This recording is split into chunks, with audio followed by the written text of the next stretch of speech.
Absolutely no follow-up right now, but they can harass over the wall. The counter-engage for the Chiefs is way too good. There is nothing to be done for Gravitas here.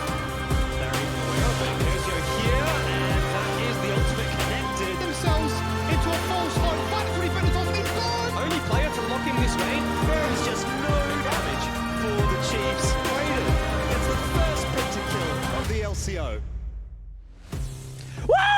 It's another big day of the DoorDash LCO, halfway through not only the week, but the Super Week as well. And we have so much action in store for you this evening. There is some absolute banger games. We've got a change of face. The other two boys on the cast, we got Nat on the sidelines, but they'll be seen shortly.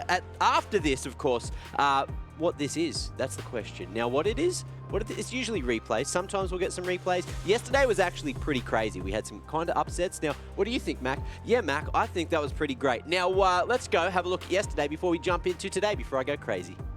Flash you forward aggressively, look to try and catch up Cupcake on contest, but then jumps in only, looking for the flash click, and he does get it. Now jumping in with Sonic Wave afterwards, looking for the execute, but then Puma flashes the 1v1, and the bot lane of order looking to try and protect him, but he falls on down all the same. Only might be the trade, as Dash Wave will not protect him on this occasion.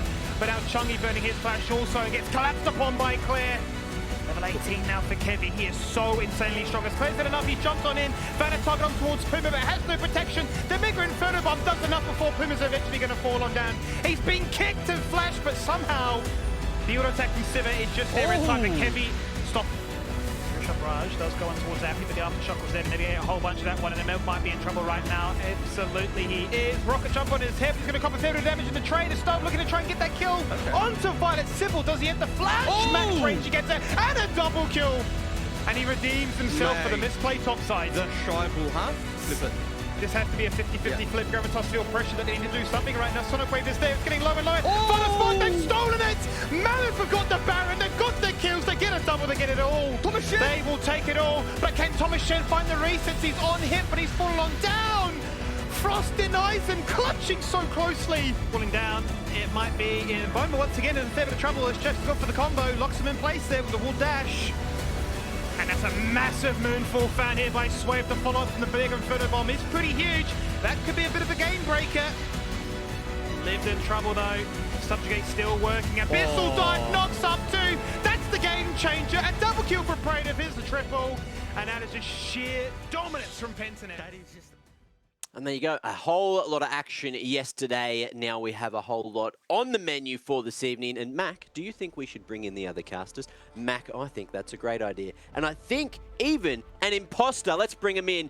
Jordan, what are you doing over there? Hey, you tried to steal my job and you didn't let me out of the dungeon. I had to break the door myself. That was really rude of you. Now, tell me, why have you done that?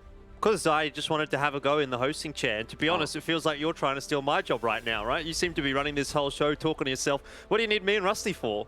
I don't know. Well, if I could get myself in all three boxes, I certainly would.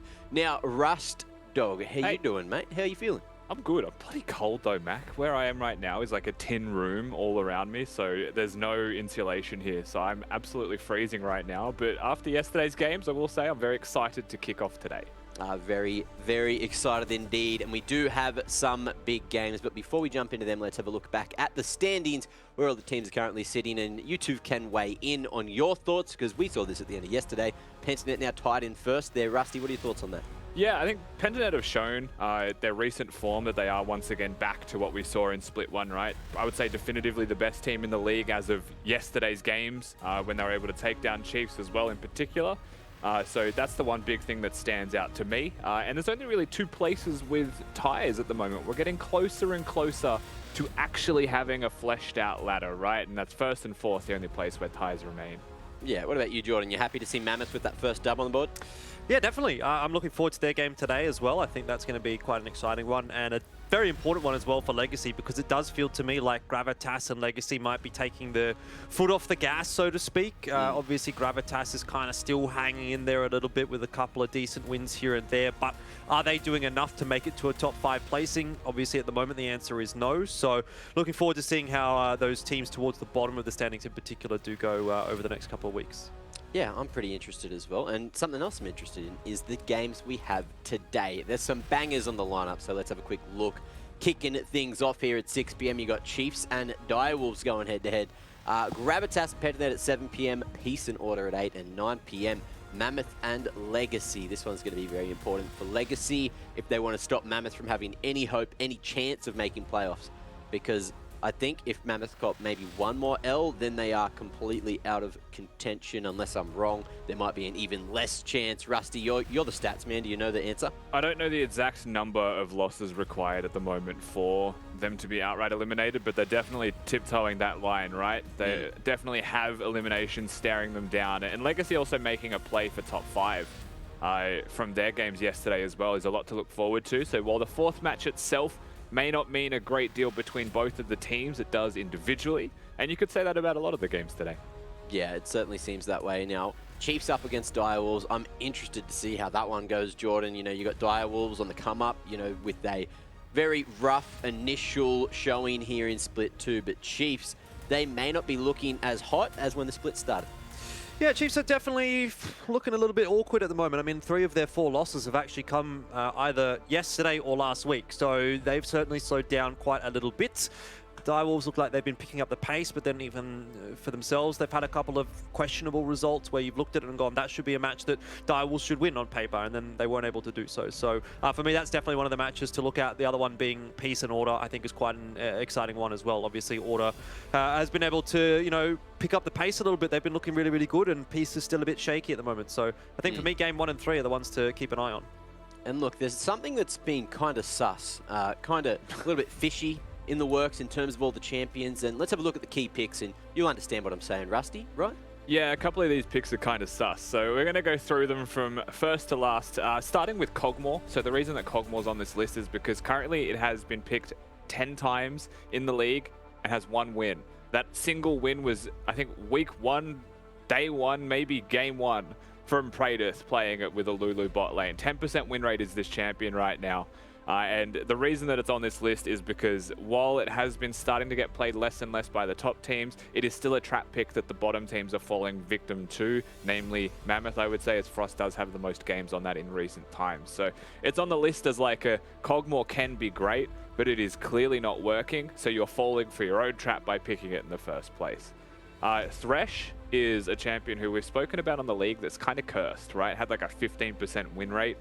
Is up to 25% lately, so has had some better performances, a couple of really good ones yesterday and the week prior. But the trap is still there in that Thresh has a lot of things that can beat it as a champion. Thresh is super well rounded, right? Has the hook, has the flay, has the lantern. But there's a lot of picks, like if you pick Thresh, I go Nautilus, my hook is better than yours, right? And I'm having a better time. Leona, you may do well into pre-6, but post-6, you can kind of get everywhere around you. And Enchanters start to do more than you in team fights if you don't play perfect. So I do think that while Thresh has a lot of potential, there's a lot of things that can actually handle Thresh and or just do better of their own accord. So I'd be more careful in picking the Thresh. The main role that it has is enabling the character that you pick it with, right? Like the Aphelios or the Varus. So try and play more around the fact that you're picking it for the duo, not for yourself. Ziggs is the third one that comes up.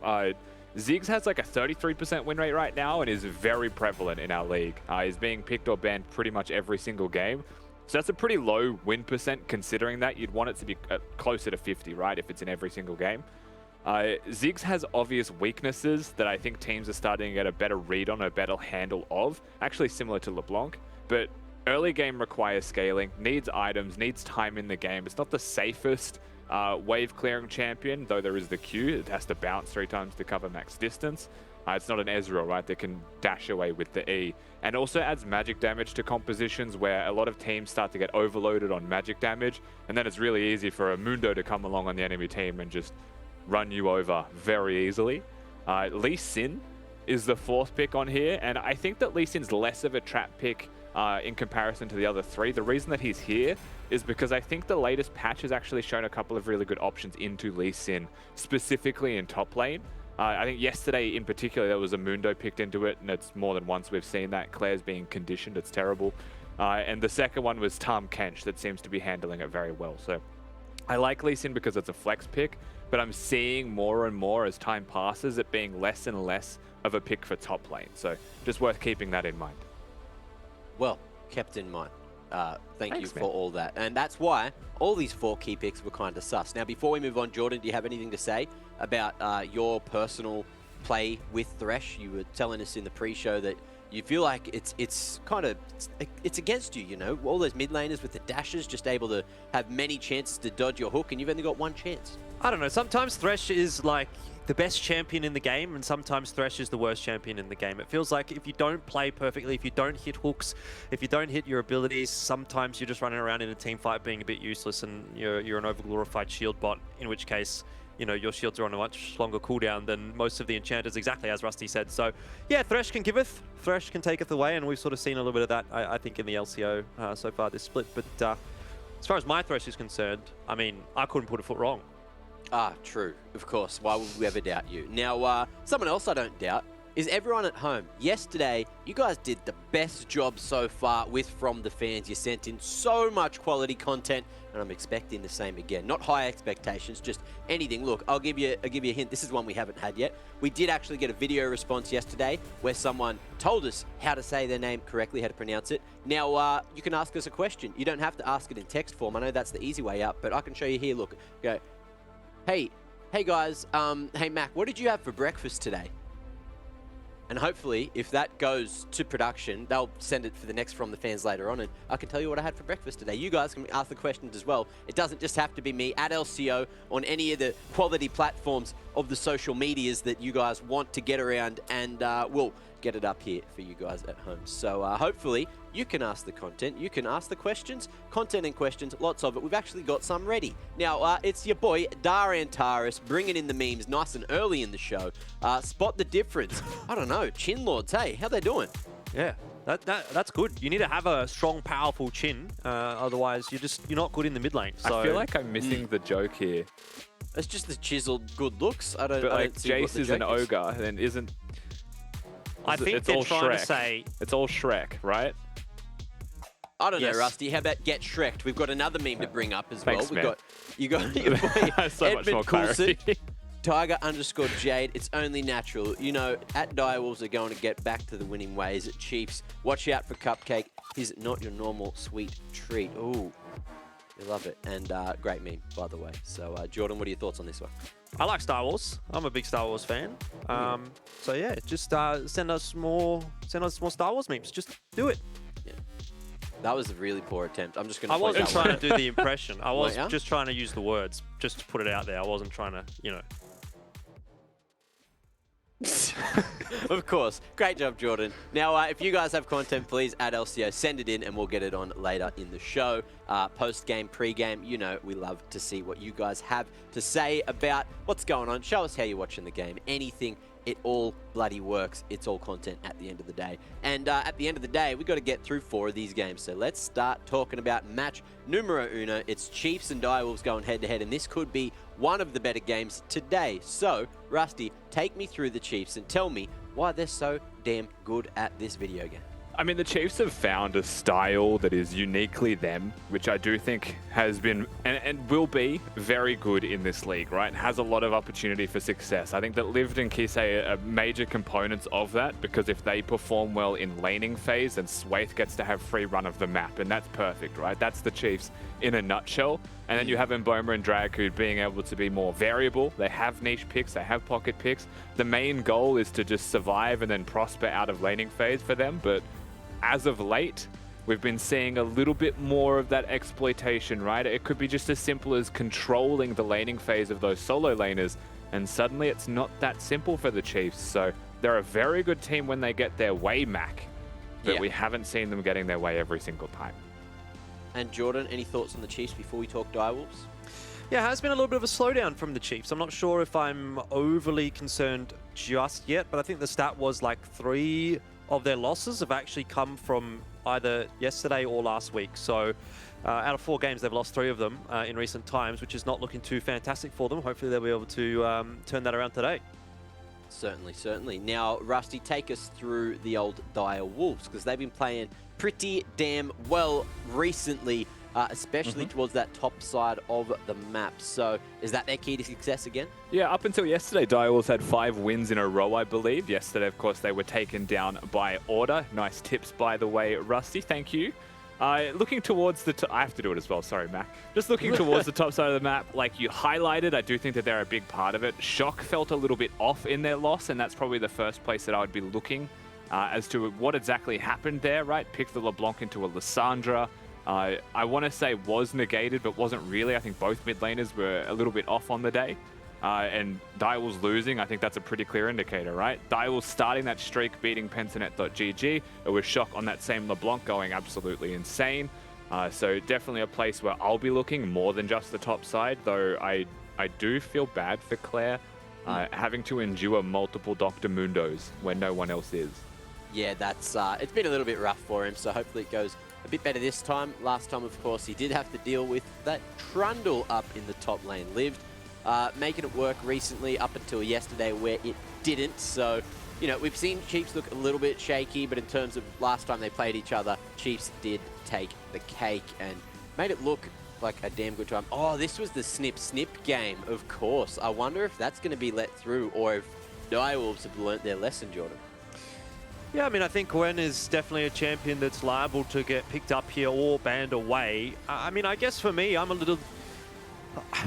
I have a degree of confidence in the Direwolves. Obviously, 5 wins in a row up to that game that they played yesterday, which is weighing on my mind a little bit. I don't think that that's enough to make me feel too concerned, though, for Direwolves. I think overall you've got to take into account the fact that they have looked really, really good. And going back to when this game actually was taking place, the Chiefs were on that sort of purple patch. They were feeling really good. They were feeling really confident, and Direwolves maybe were just starting to come good. Like they had a couple of rougher weeks and slowly were sort of starting to come into the swing of things. So I think the situation has flipped a little bit now where Direwolves are like well and truly on track. Obviously, with the exception being they lost that game yesterday. That raises a question mark, but not a massive one. Whereas Chiefs have definitely been on the downward trajectory. So the teams seem to sort of be, you know, overlapping a little bit. And I think Direwolves is on the up and Chiefs maybe is on the down. So we'll see whether or not that's going to play a part today. Now, out of us three on the desk, who do you think tilts the most? Probably me. You reckon? You don't think it's me? I don't think it's I Rusty. don't think so, no. I don't actually think... All right, Nat. I don't actually think it's me, unless Yumi is on the enemy team. I would say from my limited experience, it might be Mac. Okay. Well, I am a redhead, and I do get the Ranger Rage occasionally. But it's not about us, it's about Direwolves. And let's check in to see how well they know their team.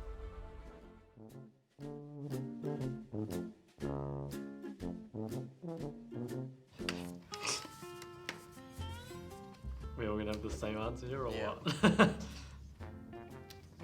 Wait. That's only 4 liters. What are you doing? Yeah, no brainer. Yeah, there's not much discussion about this No, today. Yeah. he's a Chad. It's just fact. Yeah. Yeah. Oh, what's it? Oh, wait, sorry. Claire. Dude, how am I there? Okay, so my reasoning basically was that I haven't ever been a roommate with Geordie or Claire, so I have no idea. And it could only be between you two, and I think Andy was like more professional, you know? Okay, sure. This guy, like, every day. He did have a lot of stuff around his computer when I was Like, there. he generates trash. That's what I'm saying. He generates trash just by existing. Yeah, yeah.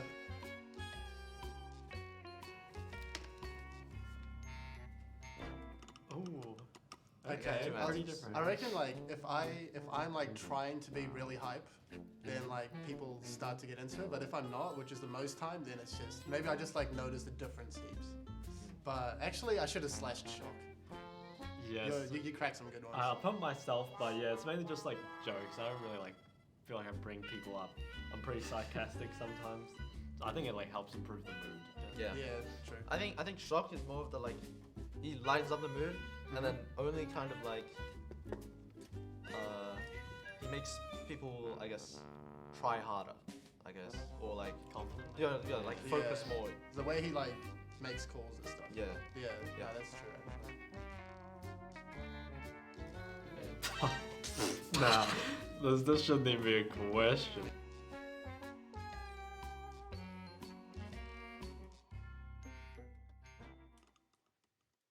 Who was it? Why do you have to leave me on a cliffhanger like that? Part 2 probably going to be coming up just after the match, so make sure you watch the match and it'll come, I don't know, get clickbaited, chat. I hope you enjoy. Now, we do have an interview coming up, but apparently we have it coming up right now. So, Nat, come on. Let's check in with you. How you doing? How you feeling? Yeah, really good. I could like hear everyone at the end of that video be like, wait, no, who was it? We were all like, don't cut it off now. That's just so mean. Production, again. It Look, was. Nat, this is why you need the controls, Nat, so everyone can figure out the answers and there's none of this clickbait business keeping people here on the edge of their seats. Speaking of, right. you got 2 players on the edge of their seats. Who do you have for the interview? I do have Draku and Cupcake joining me for the interview. Hi, guys. What are we talking about? Nothing too serious. Just talking about Okay. yesterday's games, why we lost, and Well, how we're going to have a great game that's today. Yep. That's pretty good, because that was actually going to be one of the questions I was going to ask. So, Cupcake, if you want to tell me what you were saying, why did you lose the game yesterday? What are you going to work on for tonight? Well, I think we were a little bit... We weren't prepared as well as we should have been, and we've done a lot of preparation for today's games, and we've done a lot more like iterations, and we're definitely going to have something that we're all comfortable to like playing. So that's one thing, yeah. Was it rough to kind of see that winning streak disappear? I wouldn't necessarily say so. It doesn't really mean much at the end of the day. We're still gunning for the playoffs. We're still playing well. I'm very confident. I'm playing well, and it's definitely like somewhat of a wake-up call, just so we don't get complacent or anything. But no, we should be good. I'm looking forward to it. Drake, what was your answer as to why you guys think you lost last night? I think PGG just played way better as a team. We made one big mistake, and that eventually snowboarded to PGG's taking over the map, and yeah, like PGG just played way better than us, and that's all I can really say. That's good to hear that, you think it is just a issue of PGG being too good, but does that mean that you guys are looking to do similar things in tonight's game up against Direwolves? Well, we definitely reflected on our loss yesterday, and I think PGG actually taught us a few like drafting tips and like I guess macro plays as well. So yeah, respect to PGG. They just like destroyed us yesterday. But I think losing is good, especially to one of the top teams, because we can just like leech their knowledge and learn from them. So yeah, I think it was pretty chill, and yeah, maybe we'll do something today. It's great to hear. Cupcake, speaking of doing things differently, are you guys going to be letting that Gwen through, or are you not too scared of it with the new patch? We'll just have to wait and see. We've definitely got a bunch of spicy counter picks lined up. So if we don't ban it, maybe you guys have to. I like it, try and do the opposite of what Only did and try and make sure they don't pick the Gwen this time. But look, the last question I do want to ask, this was just a general discussion I was having earlier with the team, is what role do you guys think has the biggest ego in League? If you want to go first, Draku. I think jungle, and Okay. I think maximize carries the whole top role by himself. So. Okay, what about you? Yeah, I'd have to go jungle as well. They're getting a little bit out of control, I reckon. Well, thank you so much for answering, and thank you both for joining me today. Good luck in your game tonight. Thank you. Thanks.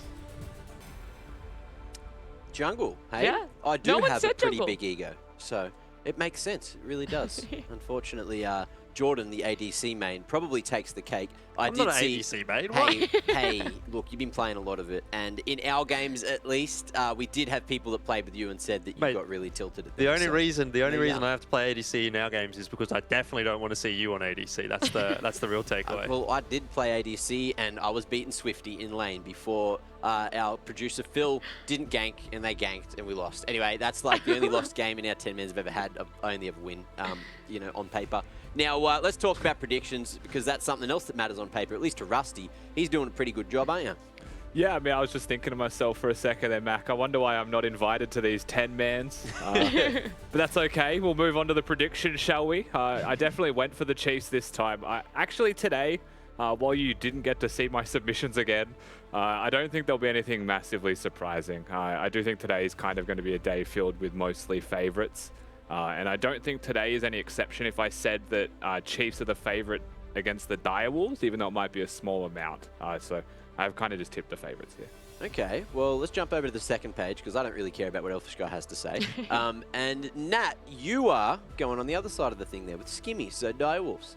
Yeah, first of all, I'd like to say that one day, Rusty, I am going to message Phil and just tell him to give me whatever predictions you do, just for the sake of it. But I'm going with Direwolves. I do think it is one of those things that maybe Chiefs can't adapt as quickly as they need to. I think Direwolves have learned a lot from the last time they faced off, and I just think overall we see them implement changes a lot quicker and perhaps a lot better than Chiefs have in the past. So that's kind of why I've gone for them. Okay. Now, Jordan, I guess we've got some time, so tell me why you went with Chiefs. That's so kind of you, Mac, to give me an opportunity to talk through my thought process here. I think actually what it comes down to is a question of, do you find the recent results more relevant or do you find the overall results a little bit more relevant? Now, obviously in the context that we're favouring the season results as a whole, the Chiefs is looking like they're coming in just a little bit better. In terms of recent results, though, I think Direwolves is actually looking like the form team. So I really debated with this one. I wasn't sure whether I was going to go for Chiefs or for Direwolves. Ultimately, I feel like Chiefs has been the better team over the course of this split. That's why I've actually gone in their direction. But if we're just talking about the last couple of weeks, Direwolves definitely is going to give them a run for their money. And I really wouldn't be surprised to see this one go either way, to be honest. I think this one's almost a coin flip, in my opinion. Can I just point out, I just also noticed that you are letting that lockdown facial hair start to grow, and I'm excited to see it continue to grow. So hopefully Sarah allows it to happen. Either way, we do have a head-to-head ready. So let's have a look at the mid laners before we jump into the action. Rusty, you like stats, you like numbers. Tell me what all these mean, because I'm just an idiot host that doesn't know. Well, AVG means average, Mac. So we're looking at the averages for a lot of these individual stats, and I'm sure we could all read the rest of it and fill in the blanks. Just looking at the mid lane matchup as a whole, I do think this is probably going to be the place to look alongside jungle. The most influence around the map can come from both of these players if they're unlocked to help their team, and a lot of helping the team comes from having priority in that middle lane based off the champions that they're going to be able to play. LeBlanc definitely a shared pick now between the both of them as well, so could be hotly contested, and I don't think either of them are willing or wanting to play that Lissandra just nullify pick. I think you'll get more of like a Ryze versus LeBlanc matchup where it could be super volatile, and I think, you know, how junglers influence this lane could make it the place to watch for the first 5 minutes of the game, and then how they get to side lanes for the next 10. Is it an interesting stat with the average wards placed? Because we've seen Kisei play Lee Sin a fair few times, so I thought we'd see maybe more wards placed. Or do you sort of save your wards more just to make sure you always have that ward hop when you need it? Is that kind of a stat that... Yeah. I actually think on average, I don't know this off the top of my head for sure, but I think on average, Lee Sin's place less wards. Yeah, okay. Particularly in the mid lane, because they are often saving them for mobility, because it is so important. Yeah, okay, that makes sense. I have a question. With the average damage to objectives, is that a reflection on the mid laner's playstyle or more the team's priority, right? Because you see it also in the average kills between the two. Like, Kisei has so much higher average kills, but lower damage to objectives. So is it just their playstyle or more the team's playstyle? I think it's too subjective a stat, Matt, for a lot of reasons, right? Like if I'm a range champion, I'm probably going to do more damage to objectives because it's easier, right? Where it's more risky if you're melee. So like, there's just so many factors. It's really hard to say if it's a playstyle thing. I'm starving, huh? Max spilled some sauce on his shirt. It was so hard to answer that. You just see the back looking at his avocados. They're fake avocados. If you want a real avocado, I reckon if you exclamation DoorDash, you could get yourself some guacamole quick, fast. But speaking of quick, fast, we've got the champ select ready, so let's jump into game, hey? Yeah, I think we should do that. I definitely think that's a good idea, Mac. Let's get you off the screen as quickly as possible, please. Wow, it's even bigger. It's more us. I'm so excited about that. All right, Rusty, talk me through what's going on here. We do have the Bard ban targeted at Cupcake, so that's a nice bit of respect given his way by the Chiefs. LeBlanc taken away there as well. Hey, on the other side of the coin, no Gwen this time either, so it certainly seems like there is a bit of a recurring trend when it does come to these bans. A lot of target bans, a lot of respect being given over from both teams to one another. Yeah, I actually really like the ban so far, Jordan, because we've removed a lot of the really strong things that are just constantly picked at the moment. I like the Ziggs ban a lot, and Tahm Kench being a first pick of priority here is to me an indicator of the rising strength of that champion in competitive, right? You probably see it everywhere in solo queue right now. It's so annoying to deal with. The fact that we're seeing it in competitive, and yesterday we saw it be massively successful as well, is an indicator of the games to come, I would say, for the rest of tonight as well. Yeah, quite a problematic one to deal with if he gets ahead. And even if he's behind, I still feel like he's a bit of a pain to deal with. He just never really seems to die. You pair that with a Sejuani as well, and you've already got this insane front line for the Chiefs. A lot of crowd control, a lot of tankiness, and yeah, I mean, look, at the very least, we've got Aphelios on the other side of the coin for Direwolves, right? So they have that ability to play from range and to just sort of dance around things. And they do have a tank slayer. Aphelios certainly is someone that can chunk through those high HP targets. But I'm looking at that Chiefs composition already, and I'm saying, man, I really wouldn't want to go up against that. Yeah, I was waiting to see what the third pick would be here, though, from the Chiefs, because there's a world where you, like, pick the Thresh, you know? And then you just deny Aphelios Thresh, and you deny a lot of the safety blanket that exists to protect the Aphelios. Could have been an avenue they chose to go. Instead, it's going to be the Ezreal. So, again, self-sustaining, you know, very self-sufficient, enables Dragu to play whatever he would like. Could be the Leona down in bottom lane. And Direwolves are the ones who are left to respond to that one. And once again, no priority towards these support roles. It's going to be for Claire, and you're expecting the Galio ban now as a response, right? Quite interested to see how that top lane does pan out. Claire for Camille, and obviously Tahm Kench for Lived. At least we'd assume that's where it's going to be going at this point in time. And it always feels to me like, I mean, Camille wants to sort of work those side lanes, try to take some 1v1s, but you're up against the Tahm Kench. How much can you really get done in that matchup? Renekton was the ban from Direwolves, though, so maybe they're expecting to see this Tahm Kench somewhere outside of the top lane. It can go mid, 100%. I don't... Of course, there's a Sejuani. I don't think I've seen it go jungle, and support, I think, is too changed to be relevant down there. But Dragu is one of those people, right, who'll find an opportunity. But yes, Renekton and Aurelia are also bans for mid lane just as much as they can be for top lane, depending on the team. And I think that's what we're seeing right now. Tahm Kench is flexible, but you've got the Camille matchup up there. And I think Claire's picked it with a bit of confidence because he got it in the first 3 before bans. So clearly he knows something and is maybe comfortable with this. Rise here for the Direwolves, so some nice scaling. Certainly a team composition that, if it gets to the late game, is going to be quite difficult to deal with. But then again, you'd probably say the same thing for the Chiefs, having locked in Ezreal, which is always a pain a little bit later on in the piece. One other thing just quickly as well, Jordan, is the synergy with Sejuani that Direwolves specifically banned away in their 4-5 bans. Having the stun, you know, the instant proc of a Sejuani passive is annoying to deal with. And I would imagine, so again, I think this Braum was almost predictable and expected.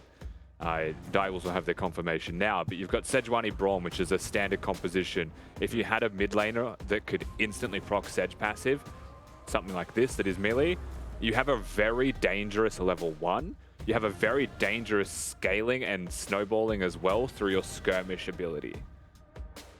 I am looking at the composition for the Chiefs, and I'm just wondering, where does a lot of that magic damage come from? I know Sejuani is going to add a little bit. Is Tahm Kench...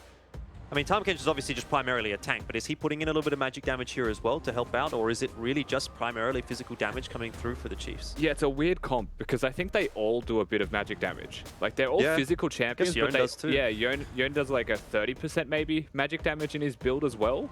Obviously, the more items you get, the more you're just relying on physical damage with your crits and whatnot. But yeah, I mean, it's weird because they are so physical heavy, but they have got a degree of magic damage that I don't feel like enemy team like picks Leona, goes full tank and just wins. And they definitely haven't gone that route at all here. They've gone for the Zillion. Which is interesting, right? Because you very rarely see the final pick in a game, particularly red side, right? Getting all the way down to support. Like, when was the last time we saw 5th pick support? And in that instance, I mean, what are they thinking with this Zilean pick? I can imagine, actually, it's not going to be too bad into Braum. You know, what really is Braum going to do against the Zilean? He's not that much of a threat. You can just really throw those bombs in unhindered. It's obviously a massive move speed steroid for the Aphelios, who already runs around pretty quickly and, in theory, gets reanimated or revived in any given fight. So quite difficult to deal with that bot lane, I think, for the Chiefs when you look at them as a team maybe not having the highest amount of damage, right? You're probably relying on Yone to really get in there and really do a lot of work onto that Aphelios. Otherwise, that Aphelios, well, probably gets revived. If not, I mean, he's just going to survive regardless. And so all of a sudden you start to wonder, once Yone has sort of dumped everything in that fight, how do we deal with this Aphelios? Yeah, I think it does raise an interesting question on the team fight dynamics here for both teams, honestly, because while the Yone may be able to go in and assassinate someone and they just get Zilean ulted and it's fine, you have so much consistent chase and stick, right, from the rest of your team as well. A Sejuani and a Braum will always be able to chase you down if they get a single hit on you in the first place. That couples brilliantly with the Yone pick. So I actually really enjoy and like what the Chiefs have put together overall. My concern is if it falls behind, it could continue to just really trail off into nothingness. And you have like 0-10 solo lanes or like a 0-10 bot lane, and it's just a struggle to deal with. So for me, it is about the early skirmishes, and I'd put a clock on the first 10 minutes of the game and say Chiefs want to at least be even with like a point of strength. So, you know, maybe they play for their top side and not for their bot side, which just is the Chiefs. And they can play around live for the rest of the game. Something like that is what I'd be looking at.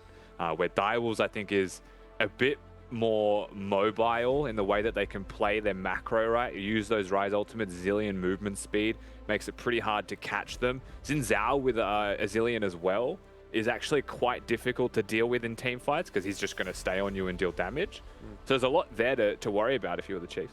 All right, well, I tell you what, maybe we should bring Farmer into the conversation here while we do have a little bit of a pause before the game does kick off. Farmer, how you going, buddy? You feeling good coming into today's match? Yeah, I'm pumped, man. This is a hype match. I think it's the biggest banger of the day. Let's go. Yeah, definitely a good game. Certainly one that we're looking forward to getting into. But let me talk to you about yesterday's game. You know, you did go down to order, which was a little bit, I think, surprising for the majority of us. We've sort of felt as though Direwolves was on the up and up. You seem like a really, really formed team. What do you sort of put that down to? What are the takeaways from the game yesterday?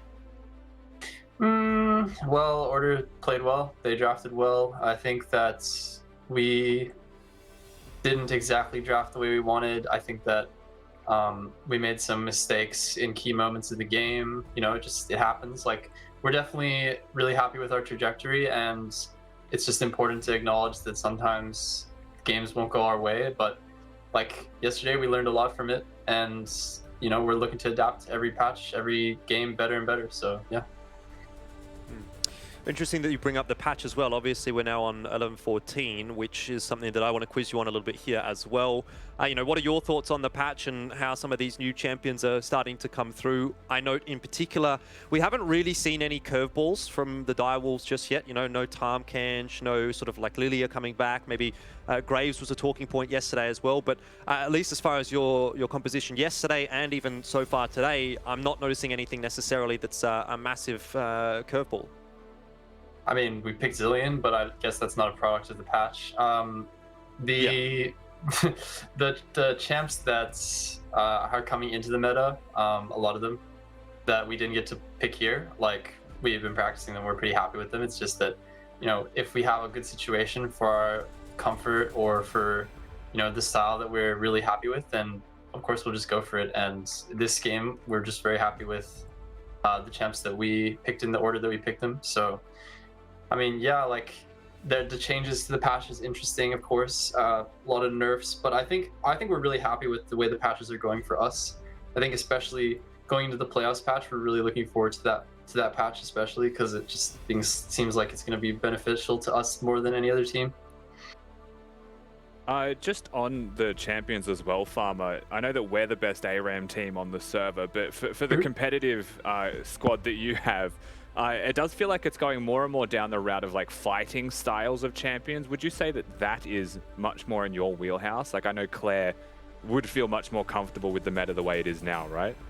Yeah, that's a big one for us. I mean, the other thing is that there's a lot of like mage buffs coming in, and that's obviously Shock's like bread and butter as well. So I think that it's just a combination of things, and luck is on our side, I guess, in that regard. But you know, it's just we have to do whatever is best on the patch and whatever is best for us. And so you know, it's just about finding that balance, and we're pretty happy with the way things are going. Yeah. All right, well, talk me through this game in particular, then the one today, obviously Chiefs versus Direwolves. Where do you guys sort of feel as though you sit in relation to the Chiefs? And I guess maybe even more interestingly, where do you think you sit in relation to the Direwolves that played against the Chiefs in Week 4? Are you on a different level at the moment? Have you been feeling like the trajectory of the team is kind of where you wanted it to be? And are you feeling confident coming into the game today?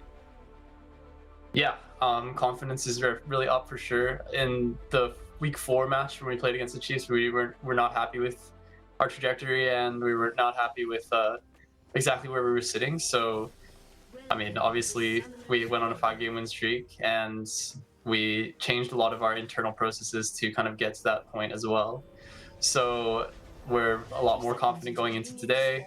I think that we figured out where we want to be. We figured out like what we need to change, but also, you know, in regards to where we stand against Chiefs, like I think Chiefs were, especially towards the early stages of the split, like the most dominant team by far. I think that the meta really suited them, and that they had a good grasp of like what they needed to do. Although recently they've been slipping up a lot on like games where teams are just kind of playing more to their style on the patch, and like just not allowing Chiefs to run away with it the way they do. And so we're hoping to like replicate that ourselves. And this game is really important too, because if we lose it, then we like automatically fail the head-to-head against them in playoffs, whatever. So, or like the last stages of the tournament. Yeah. So we really are confident and hopeful that we can get a dub here with the changes we've made. Yeah, definitely echo a lot of your thoughts in that whole statement, I suppose. I think that it is definitely looking like a different brand from the Direwolves coming into this game in particular than the last one that you guys played up against one another. But, Farman, I think we'll leave it there for you and say thank you very much for the interview and best of luck in the game. Thanks, guys.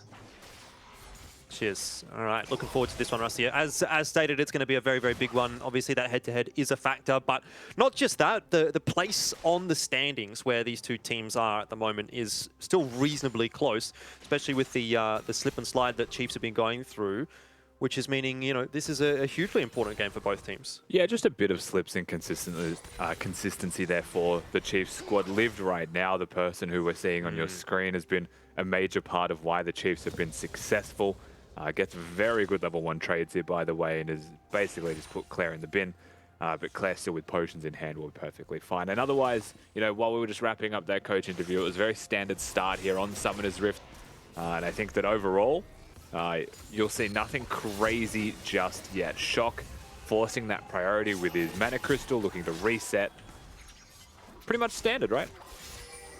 Yeah, pretty straightforward stuff. Swaith is just going to force Shock out of the mid lane for a moment, but Shock probably not too concerned about that regardless. He's just going to come back with the teleport. I am interested to see the Yone coming through here for Kisei. It's not a champion that we've seen from him so far this split. And, you know, I mean, I guess it is sort of in the wheelhouse in terms of the champions that he does tend to play. Certainly sort of an assassin-heavy player. We've seen a couple of those AD mid laners now as well, with the likes of Graves and Lee Sin in particular. And while obviously the champions are not exactly the same, I think they sort of still fulfill a fairly similar role. So you should be fairly comfortable on this one. Obviously, you wouldn't pick it in the LCO if you weren't, but regardless, I'm still looking forward to seeing how he goes. I think it might jog your memory if we bring back Split 1 Yone performances from him, where he was feeling a little bit in Curzio at times. If that makes any sense, got a little bit too far. But definitely Yone in the wheelhouse for Kisei. Shouldn't be too surprising that we see that one. A major part for that is just the composition, right? Kind of discussed this during the draft, but that was a little while ago. So for everyone else, uh-oh, this could be big. That's a nice stun from Liv, and then the knock up to follow. Claire just forced away. No kill to come from it. I mean, you'd be a bit lucky to get a kill onto a Camille as a Tahm Kench, I think, but still. It's an insane trade though, isn't it? Very good. And just strong fundamentals once again from the top laner of the Chiefs. Teleport going to be forced here basically for free. Just looking at this wave state, so favorable for Lived, and Swathe hovering. Yeah, certainly the worst possible situation now for Claire. The flash cancels the dash, and Claire is in all sorts of problems only to help out. But can Claire survive? Very low on HP, eventually falls. Swathe surviving by the skin of his teeth for an extra moment, but will inevitably fall down. Still overall, I think you'll take this trade if you're the Chiefs. It continues to put Claire further and further behind. Exactly right. That wave in top lane is cooked for Claire. There's no way out. No flash, no teleport, no chance to reset that wave. Lived can trim the minions and reset and cheat recall, or you can hold a freeze and teleport back to lane. So top lane going brilliantly here in just the 1v1. Swathe makes sure that it succeeds even more so. A bit of time purchased here by Claire in that last fight just because Swathe wasn't in range to hit the stun there on Sejuani. The slow from Lived will make sure he gets in range, and that buys time for Only to get into the fight and have a little trade himself. At the end of the day, you'll be happy with the trade if you're Only, but not if you're Claire. Yep, indeed, indeed. Claire just going to try and shove the wave in as quickly as possible so that it's going to bounce back in his direction, but in doing so, he's put himself in all sorts of problems once again. Claire is just getting absolutely minced by Lived. He's got nowhere to go, needs Only to come up here and help him out, but Lived is going to cop the TP through from Kisei, and this might end up being, indeed, a 1-on-2. Lived continues the onslaught onto Only. Kisei will be the benefactor, and in the end, it is the top lane that is absolute chaos right now, but everything going the way of the Chiefs. Lived is cracked, man. Lived is insane. He is so good at Tahm Kench. He's just so good at League of Legends. It's an absolute pleasure to watch. The teleport comes in, yeah. Kisei tries to help his teammate. He got a kill, so I'm sure the mid lane of the Chiefs is pretty chuffed with that outcome. Yep. But before he even gets there, the Toad has got a 1v2 kill in top lane. What more could you possibly ask for from your top laner? In a situation like this, jungler is there. He still succeeds. I guess the one thing we have to consider is the trade-off on the bottom side of the rift here in an isolated lane state. Pretty comfortable is Gunkrab and Cupcake. Yeah, 53 CS to 36 down in that bot lane at the moment, and I suppose that was always going to be the talking point, always going to be the important part of the map for Direwolves in particular, which kind of goes against the grain in terms of what we've been selling as far as the storyline is continued. While that thought for the moment, we'll take a quick peek at this replay, and it's really rough, I think, for Claire, because now he can't even trade with Lived at all. You can just see that straight up. So it's almost a case where it feels like he needs a 1v2 lane, and even then. I mean, the flash W there from Lived as well was just so expertly done. Like, again, that's a sign of just a really good mechanical player, considering how new the Tahm Kench changes are, knows his limits and is able to flash and use them perfectly. So I'm just impressed. Looking at the top CS gap, that's enormous. It's Grand Canyon. Yep. We've got a Sejuani up there as well, just quietly. So if we pan back up the top, hello, Claire. Are you enjoying yourself, mate? Because I'm not enjoying watching it. No, that's real rough. He's not having a fun time at all. But again, you have to sort of look down bot, recognize that it's not just a one-man army. It's 5 players in unison working together, and Direwolves have a ray of hope that is Gunkrab and Cupcake at the moment down there in the bot lane. Again, I bring up the fact that we've traditionally been talking about Only and Shock, but this game it feels like with that Aphelios being such a key factor in their composition, you know, that late game scaling may be in tune with Ryze as well. Direwolves have enough of sort of get out of jail free cards that even despite the deficit that's up there in the top lane and the fact that Claire's really going to struggle to be relevant this game for a long time, there is at least something that Direwolves can take away from this, and that is that maybe they can come back in from the bot side of the map. Absolutely. They've got a farm advantage in bot. They've got a farm lead in mid that the kill does nullify that just a little bit. And what they do also have in hand is the ability to play towards side lanes pretty nicely with Camille ultimate, with Ryze ultimate, as well as teleports that exist there for both of them. So while top is kind of just a hazmat area, it's a radiation zone. If Tahm Kench exists, you don't want to go near him. Shock. It's going to be collapsed upon. Kisei charging straight on through, actually connects onto Only. Shock decides he wants to come back into the fight, and now Swathe inside of a rune prison will not be going too far at all. So a nice little response from the Direwolves. Yeah, case in point almost there, right? It's the second you don't involve the top lane, it's still a good game for the Direwolves overall. Mid's still pretty strong. Bit of an overreach there from Kisei as well. Actually bites Waith in the behind, unfortunately. He commits to the play and just, you know, gets left alone as Yone returns back to his former body's location. It's a nice little pickup there. Once again, 2-1, the jungler for Direwolves. A big ray of hope for them here. And influencing the bot side of the map means that Dragons should be theirs. And that's a pretty significant win condition for the Direwolves in this game. Still remains to be seen which dragon it's going to be. But we do have Cloud Drake next, so it's either Mountain or Infernal Soul, which is not too shabby for the Direwolves, regardless of which one it ends up being.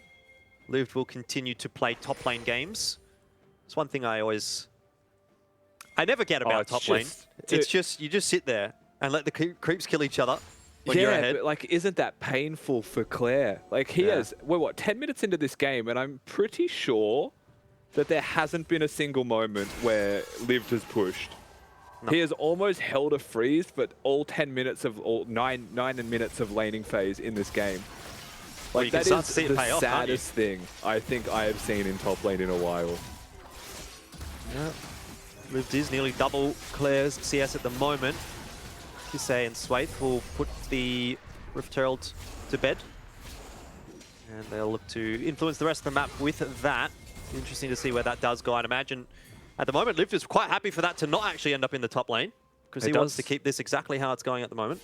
Yeah, you're absolutely right there. It does look like, though, Direwolves were going to make a play for this. You can see their vision control in the topside river is still decent. 2 control wards there. Actually, 2 control wards on either side of mid lane. So really trying to protect Shock and give him the freedom to farm and move.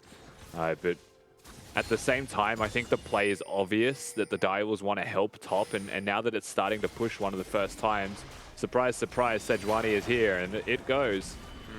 Well, Liv doesn't quite manage to connect the knocker, but does manage to get the chomp and spits Claire right back out into Swaith. That's going to be the end of Claire once again. What can Shock do? And what can only do as the reinforcements and cavalry arrive up in the top lane. A nice turnaround back on its head, favouring the Direwolves, a 2-for-1. Claire, unfortunately, doesn't really get a whole lot out of it, but still, as a team, Direwolves come out ahead. Yeah, I mean, it's worth it for the Direwolves. Still, yet again, it's a 2-for-1 trade. Poor Claire has nothing doing in this game, but the rest of his team is putting in work to try and get themselves a big point of strength. They have that now, right there, mid-jungle duo. 2 places that we spoke about before the game even started as members that need to be ahead if Direwolves want to succeed. Well, they're definitely ahead there now. We'll see this one more time, because it's, first of all, a 2-level disadvantage for Claire. He'll get pulled back in. Buys a lot of time, and Swaith holds ult through all of this and ends up making Liv tank like 3 turret shots before the ult gets chucked out.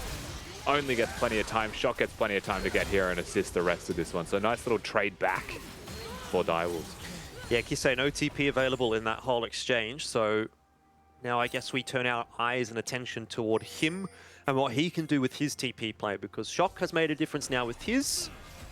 Where does Kisei go and try to influence the map? He's 1-0-0 in the mid lane right now, not doing too badly for himself. Down a little bit on CS, but that's to be expected with the teleport that he did invest earlier up into the top lane. Dragku just trying to keep this tower alive, but wishful thinking at this point, and Swaith, he'll get the Rift Herald down and out just in time. I don't know how much damage that thing's going to take. Yeah, it actually dies before it even gets a charge off. Yeah, that's really unfortunate. Kisei trying to help out, charging forward, but now in all sorts of problems, and will have to use his ultimate to get out to safety. Lived arrives in the mid lane. There is the Sejuani ult down on top of Cupcake, who is being given the opportunity to use his own ultimate, keeps himself alive for now, tries to E out, does manage to get out. And in fact, it's actually Kisei that surely goes down here, not just him, Swaith as well. Rotation through from the Direwolves, and they clean house. Look at that. The Chiefs decimated. Yeah, clean from the Direwolves. They absolutely just pick them apart. That was the first time this game where you've actually seen the use of their top lane coming to the rest of the fight, right? Walks mid, Liv tries to make an influence, but the Zillion pick just too clutch. You've got Gunkrab getting the correct weapons out in that fight as well. And you've got Claire now getting time to farm in top lane as a result and catch his way up in this lane. because the Direwolves do this without their Camille top lane. Now, that ult from Liv, just a little bit too early. It means that Cupcake gets time after he's spat out to instantly cast the ultimate, flash and E at the ready, and Kisei just stuck here 100%, only sees his opportunity to go on everybody else afterwards. I mean, the leads that exist in mid, in jungle, and in bottom lane are now leaking into a fight in the mid lane, and Direwolves well and truly in the lead now. Yeah, I mean, we're talking about leads in the mid lane, the bot lane, and I suppose leads in the top lane as well. It seems that the ones that are in mid and bot are a little bit more impactful right now than the massive lead that we saw for Lived up in top. I mean, it still exists, right? That top lane is still a problem point for the Direwolves, but if they're able to get work done on the rest of the map, it doesn't really matter as long as Claire can kind of hold his own and make sure that Lived can't get too much done up in that top lane. Then that's fine. That's all well and good. And in fact, it's actually seen a little bit of a change up here for the Chiefs, where Lived has now rejoined the rest of the composition, and Kisei is the one up in top. Given that I suppose Kisei does have teleport and Liv does not, there's a little bit of a force from the Chiefs, which doesn't work out too kindly for them. Glacial Prison not connecting, and even if it did, I'm not sure that would have resulted in a kill. Yeah, Cupcake had the ultimate there as well, so Chronoshift could have kept him alive. He would have been under his tower regardless, so we're not actually sure if a kill would have happened there. And I mean, that about sums up this game. I think the relentless pursuit of ganks from Swaith into a lane that was already winning, I would argue it was better to keep it isolated, but you know, it's not the way that it plays out. Lots of posturing here, however. Draku and Swaith trying to force Direwolves out of their own jungle, and have been successful in doing so. In all this meanwhile, I don't think we've been talking about Shock all that much, but he's been given a lot of time to free farm down in bot and is starting to stretch that lead a little bit as well. Knock up from Lived onto Guncrab, but again, Zilean exists. And so Guncrab is not dead just yet, but one wonders how long is he going to survive when he stands back up? And the answer is not very. Draku ends up blowing up to the Zilean bomb though, so it's a 1-for-1. Yeah, I mean, the result's still good for the Chiefs, but a 1-for-1 trade, you'd take that given how many resources were there to make the kill happen in the first place. And once again, the fact that top lane just seems like a farm lane where Kisei has no priority, it's the sign of the times and how quickly it shifts back into the favor of the Wolfpack. Really out of control for the Chiefs. Yeah, mid tower goes down now as well. Swaith will be looking for a re-engage with the Glacial Prison. He does have Lived close by. But Draku was back in base. Now Kisei trying to flex his muscles up on the top lane, but Camille versus Yone, it's never a fun time if you're the Yone. Just takes too long to get that damage out, and Claire with enough sustain now with the Divine Sundra.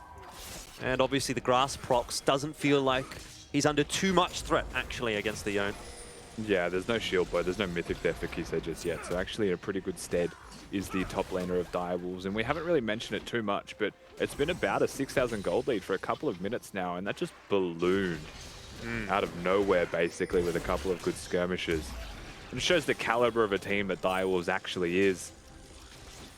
No matter how good the Chiefs are at laning. Ooh, teleports. Chiefs are considering contesting the Rift Herald here. Swaith feels like he's got a catch onto only, forces the ultimate out, and the flash as well. It's going to get Direwolves to safety. Lived arrives. Do they continue the chase? Kisei, Fate Seal will not connect, but he's still over the wall, still able to do damage. Needs to get out of there and doesn't quite manage to. A lone rogue auto from Guncrab follows him over the wall and he falls down. The Chiefs are routed and they're trying to escape. They're waving the white flag. Only has he gone a bit too deep in here, and Boma will pick himself up a kill. Maybe something still here for the Chiefs as they fight back. But the numbers are still too strong for Direwolves. Liv tanking as much as he possibly can, and Boma flashes away from the Moonlight Vigil. But all said and done, he's going to go down, and Liv won't last too much longer here, I'd imagine, although he is a Tarm. So I'm prepared to hold my thought there for a second. I thought he was duking him, but he got caught. So should just fall here. The Zilean bomb's chasing him down. I mean, he's doing some pretty good damage on the Guncrab, and Cupcake didn't have the ultimate there, but obviously not enough in the end. Big damage through from Mboma in that fight. Unfortunately, Kisei couldn't get a whole lot done. He did miss his ultimate as he went over that wall. I mean, is miss even fair to say? I think only kind of avoided it. Overall, if that ultimate connects, it could be a different fight for the Chiefs. It looked like they had the catch on the Direwolves. Perhaps, yeah. This is still well and truly a massive force. It was a good blue trinket, actually, from the Direwolves that spot the positioning of Kisei on this Yone. Auto attack there, of course, from Gunkrab is what secures it. The rest of this fight, as it happens, right, note that the Chiefs have already overextended themselves to make the play, and it was kind of a too little too late situation. Only goes a little bit too far. Claire comes in assist, and he will fall down, but you've got Shock just machine gunning damage right now with his rise, and you've got Gunkrab untouched through all of this. Nice little attempt here, by the way, from Mboma. The W was on Shock, so he was hoping it'd be enough damage. Just not going to be able to find the kill. Shock lives. Gunkrab picks up another. Yeah, really unfortunate. Mboma, 2 kills on him on the Ezreal really helps out a lot, but in the end only gets 1 out of that fight. Still, Divine Sunder build actually for Mboma, which is something that seemed to have been moved away from. Been looking towards the Trinity Force a little bit more for Ezreal these days. I guess there's enough health built on the opposing team as well. Even champions like Ryze get a bit of health in their kit. It's never a bad thing. I do think that just like Trinity Force has just started to be like 1 or 2%. It's like that 1% better pick. Ooh, Graviton. What you would have noted. Was available for Gunkrab, but Drab Crew is going to be there to make sure no shenanigans occur in the mid lane. Nice map control for the Direwolves right now, though, and Cupcake has a chance for the stun onto Dragku. It's not the target they want, though. And in fact, Swaith looks like he wants to force the issue once again. Is this going to work out for the Chiefs? Well, one has to say it probably has to. Otherwise, they're in all sorts of problems. And right now, it's a 4-on-5. Kisei not a factor in this fight at all. And Liv will not be any longer either. It's a free pick for the Direwolves, essentially. Yeah, to be honest, I think this game is just really waiting for Direwolves to put a bow on it. It has felt like since they've had control, they've never looked like relinquishing that advantage. They've only extended it further with each passing moment. And realistically, the past maybe 10 minutes worth of play, the entire passage has been just desperately hunting for picks if you're the Chiefs and just swatting them away if you're the Wolfpack. So really are just waiting for that final moment here. Baron secure, gold lead hits 10,000. What more could you possibly say for Direwolves other than well played and well endured if you were Claire? And the thing for me, Jordan, is looking at the Chiefs comp. You know, you've got a Sejuani and a Braum that often want to be moving and working together, right? Because you're comboing one stun into another very easily. But the fact that they were so locked under their turret, they basically lost the turret 2v2. It really did influence this game. Yeah. Gunkrab looking pretty large and in charge at the moment now as well, having finished off 3 items, and one of them being the Lord Dominic's Regard. Starts to make Swaith and Lived and Dragku feel a little bit hot under the collar. And it looks like again Swaith wants to engage a fight. It's always Chiefs on the front foot, but is it enough? No teleport to come through yet from Shock. It's still on cooldown, and so Direwolves back away accordingly. But Shock has ulted his way up into the fight, and now once again the Chiefs are on the retreat. They're on the back foot, running away, and Boma caught by Only, who is now significantly locked down by the Chiefs, but he cops the ultimate through from the Zillion. The chrono shift picks him back up, and Direwolves are a healthy 5 once again. Even if you think you get a pick, it's just not going to happen. The Zillion pick has honestly proven to be a little bit too clutch in this game. Gunkrab does get chunked out, and it may thwart a full push here. The cannon can get some work done after this minion wave is cleared, and yet again, Direwolves just too strong right now. Yeah, the Chiefs will be looking at this and saying, maybe now is our chance to force a fight here with that chrono shift not online for the next 30 seconds or so, but so difficult when they're so low. They have to reset, go back down, clear out the waves in bot. Top lane is actually going to start to become a problem soon as well. That wave is pushing in the direction of the Chiefs, and the middle tower is broken. So the Chiefs are going to see the inhibitor fall as well, and it doesn't feel like they really have an answer for this at the moment. Being pushed out of these fights by sheer poke, really, before the fight even starts. Kisei in trouble against Shock.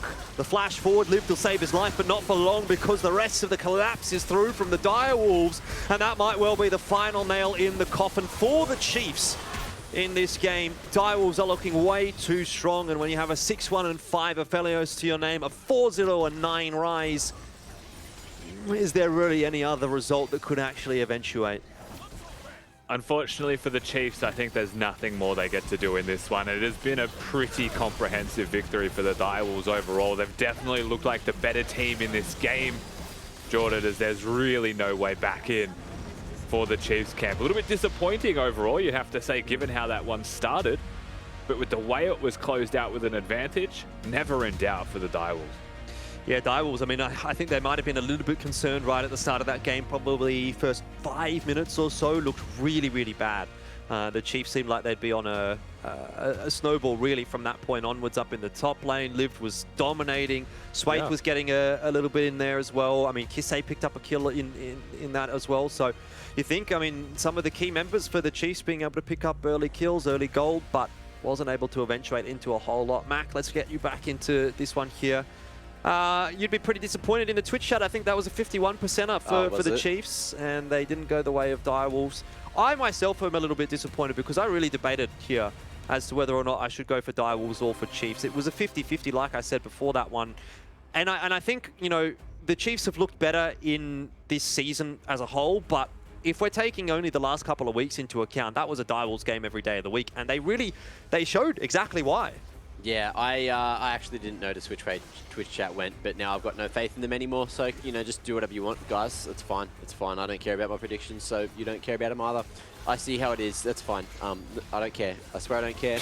I still don't care. No, this fight in particular was probably the game-changing fight, especially for Direwolves. You know, Chiefs using a whole lot of abilities and then just not being able to get out in time. It just was downhill for me, essentially. I think there was a few times before that I saw in Twitch chat as well, you know, star analyst Parbu actually said bot diff too big, and it looked like it was from there. So 18 minutes, game's pretty much done at this point. Chiefs trying to do as much as they can, but of course the gap was a little bit too big at that point.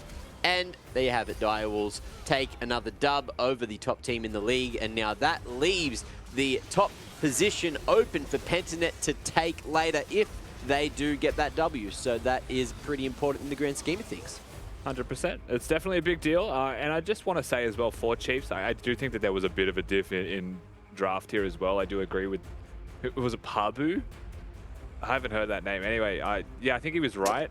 The Zillion pick was red side last pick, so it was super clutch. I actually really like that from the Wolfpack, but I do want to just like look at the composition of Chiefs while it's on our screen and say I'm not sure that going Braum Yone 4-5 was the play. If you're going to be playing so heavily to the top side of the map, there has to be better options there for the Chiefs. Yeah, I was a little bit perplexed by the draft. I was like, well, you know, they're the professionals. I'm not going to question it. But now, after seeing how it played out, I feel like maybe I was right. Maybe I can question these things, you know, as the idiot host. And sometimes, you know, it's better if I keep my mouth shut. Sometimes it's better if I open my mouth. I don't know. Someone that does like talking, though, is Nat. So let's get her back on to the desk. Who do you have to chat to for the winner's interview, Nat? I'm going to be chatting to Shock, which I'm very excited about. Congratulations on that win. I have to say, was that the comfort draft you guys were going for? And where did the Zillion pick come from? Well, yeah, I think the draft was like really comfort for us. Like Ryzen's and Zell was like a bread and butter for us, and we've played like lots of mid junglers that are sort of like this. Even like yesterday, even though we lost like stuff like the LeBlanc Lee Sin, so stuff like that. And then the Zillion last pick was kind of a response to the blind Braum. I think blind Braum was like really troll, so I'm surprised they did that. So I think if they blind Braum, you can play any champ you want, like Teemo support or whatever, you know. So yeah, Zillion seemed pretty good there against like lots of melees. It definitely worked in your favor with the champs that you picked there. But I have to ask, top lane wasn't looking so good. What do you think was the key to getting you guys back into that game and able to shut down Chiefs' lead? I think even though top lane was kind of far behind, like the rest of the map was winning really hard. Like the bot matchup was really difficult for Chiefs bot lane. Yeah, just like our champs versus theirs. And also mid lane, I think I was just kind of destroying them 1v1. So I was really ahead as well. So even though Camille was sort of behind, we had like lanes to play through. Yeah. Yeah, the mid lane was looking really good there for you. I think the biggest turnaround for you guys was when we saw that big skirmish happen mid-fight. And I want to know more about it, who was doing the calling for that, and sort of why it played out the way it did. I think the I can't exactly remember how it went, but I think they were like engaging onto the Zinzao, and I think just like with the way like our mid 2v2 and like 3v3s kind of work is like Ryze is the one that's going to do all the damage. Like if they're clumping up, it's just like EQ after EQ, and each one is like 500 or 600 damage. So when they weren't hitting me at all and they were just stacked, and I don't know how many rotations of EQ I got off in that fight, but I think it was like 5 or 6, and it was just a dream. Like no one was hitting me, and I was just like one-shotting them. So yeah, I was really happy. It was definitely such an insane fight for you guys and you personally. But the last question is, how did you guys keep the composure during that game to not really let anything slip at all after you did have that mid-fight win? Well, I think they just like didn't have that many options. Like they did have Engage and like Sedge and the Yone, but to do so, they would have to just give up their sides. They couldn't get any prior on side lane versus our Camille and Ryze. So if they weren't showing there, we just had to respect on the mid wave. And the few chances they got, they kind of fumbled. Like there was a missed Sedge, and I think there was one time they did get the Aphelios, but like most of the time they just didn't. Like we respected enough that they couldn't quite kill us on their window, and then we just got really far ahead because they were just giving up all their jungle camps, like all their bot lane waves. It was really rough for them, I think, when they're in that position. It seems that you guys learned a lot from your loss yesterday, and it's great to see you guys get a win tonight. So congratulations again. Thank you. Well, what a great interview that one was. I paid a lot of attention to it because my dog wasn't barking in the background. Now, good to hear from Shock as always, and something else we all love to see, you guys at home would love to see as well, is he's had a bit of a rough start since getting back in the lineup, but he is the player that delivered, and of course it is the big man in the bot lane. It is Cupcake. So big congrats to him. Have a bit of a rocky start coming back into Split 2 of the LCO, but performing to the T today as he managed to go 1-0 and 10. 61% kill participation, 14% gold share, which is pretty decent for a support, I'd say. 10% damage share, but just some clutch ults all around, right, Rusty? Yeah, I mean, if I had my say, I'd probably give this player that delivered to Farmer for the draft. But I think Cupcake did play the Zilean well, right? He did his job, and that really is what it came down to in this first game of the day. The draft was just too strong from Direwolves, and they got their opportunity to execute. Alternatively, you could give it to Claire for his just mental fortitude, I reckon it was considered. I was considering that. Yeah. If you had that top lane in a solo queue game, that top laner leaves in like 5 minutes. Quit. They're like, my mental's not good enough for this. And then you see them disconnect and you just play the game 4v5. Well, I have an issue here. So I have a dog taking me off the screen. I actually need to go to a break, and I think that's a good place to go before we get into the second game of the day. It's Pentanet and Gravitas coming up just after this, but enjoy today's tune from Rufus.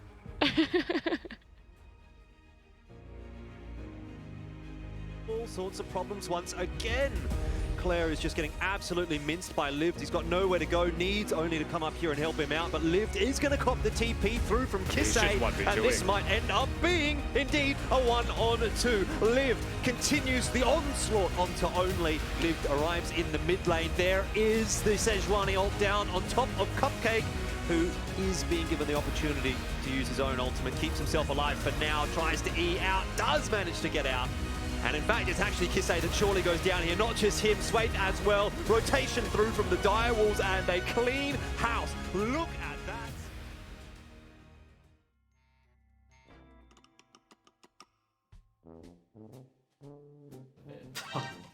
Nah, this shouldn't even be a question. Yeah, just flip him now.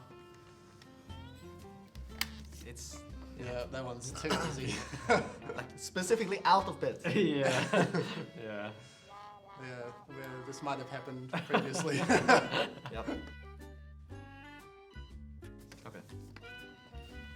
Okay. Yeah, that's got to be Well, short. I put Claire as well because, I don't know, I feel like Claire's really funny, man. Yeah. Some of the stuff he says, and I feel like it was a bit weird to put myself, But I think I'm pretty funny. He is too. funny, but he doesn't churn out as much content as he As used much to. content. Yeah, I But guess. at the same time, as churning out most content, he also has a lot of bad jokes. Nah, That just make no sense, but he just says them, not true, and he man. just, he's like, He just says them and waits for people to laugh, and nobody laughs. Nah, man. And then he just laughs at his own joke. Nah, It's just him nah, laughing at this his is joke. slander, man. People say bad jokes just don't appreciate my genius. Like, straight up, it's a form of art, man, and they just don't get it. But Claire's like his success rate is pretty high. That's He knows true, he that's knows true. when to like pipe it and then it pops off. Yeah. This guy is just a joke machine. Yeah, yeah.